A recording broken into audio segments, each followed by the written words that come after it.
Ito ay Honda City OBD1 port na naman. So makikita natin yung kanyang socket. Ayan o. So papakita natin kung saan tayo magtutusok or kukuha tayo ng blink code. Yan. So may dalawang socket yan. Yung maliit lang. Yan. So pagka tinusok, yan. Yun din dito.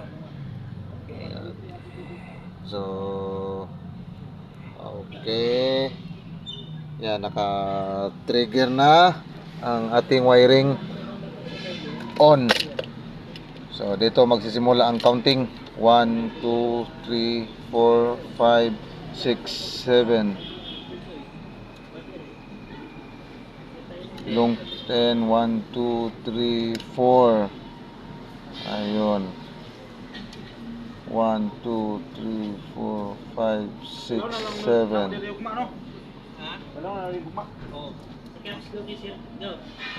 2, 3, 4. Ayun. Yun na siya.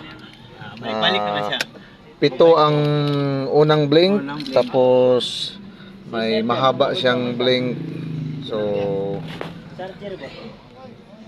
may apat naman kaagad na sumunod.